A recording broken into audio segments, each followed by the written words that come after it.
சற்று முன் கிடைக்கப்பெற்ற மிக மிக முக்கியமான செய்தி ஒன்று வெளியாகி உள்ளது. அதிமுகவில் மீண்டும் பன்னீர்செல்வம் அவர்கள் வருகை தருவது உறுதிதான் என்பதை நம்மால் பார்க்க முடிகிறது. டெல்லிக்கு சென்ற செங்கோட்டையன் பெருவாரியான அதிமுகவின் நிர்வாகிகளும் தொண்டர்களும் ஓபிஎஸ் அணியில் இணைந்துள்ளனர். கிட்டத்தட்ட சட்டசபை தேர்தல் நடைபெறுவதற்கு 7 மாதங்களை இருக்கக்கூடிய நிலையில் ஓபிஎஸ் அவர்களை எதிர்த்து எடப்பாடியால் களத்தை எதிர்கொள்ள முடியாது. பிரச்சாரத்தில் தற்பொழுதே எடப்பாடிக்கு எதிராக குரல்களும் எழுப்பப்பட்டு வருகிறது.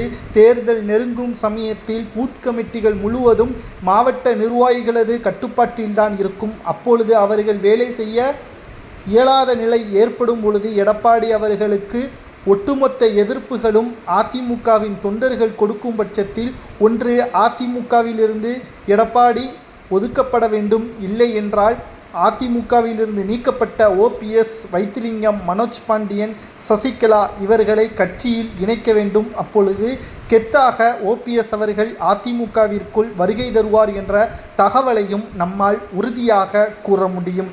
இத்தனை மாதங்களாக, ஏன் 4.5 ஆண்டுகளாக செங்கோட்டையன் அவர்கள் மௌனமாக இருந்ததற்கு காரணம், தற்பொழுது வரை எடப்பாடியால் எதுவும் செய்ய இயலாது. 10 தேர்தல்களில் அதிமுக தோல்வியை மட்டும்தான் தழுவி வந்தது. எடப்பாடியின் திட்டமிடுதலும் இங்கு மிக மோசமாகவே இருக்கிறது. மக்கள் அதிமுகவை புறக்கணித்து புதிய கட்சியின் பக்கம் சென்றுவிட்டால் அரசியலில் அதிமுகவின் நிலைமை என்ன?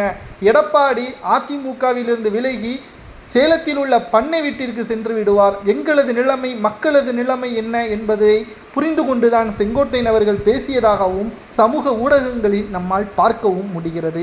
உங்களது கருத்துக்களை கூறுங்கள். எடப்பாடி பழனிசாமி அவர்கள் அதிமுகவிலிருந்து நீக்கப்பட்டவர்களை இணைக்க வேண்டுமா அல்லது எடப்பாடியவே அதிமுகவிலிருந்து நீக்கலாமா என்பதை அதிமுகவின் தொண்டர்களாகிய நீங்களே கமெண்ட் வாயிலாக கூறுங்கள். நன்றி, வணக்கம்.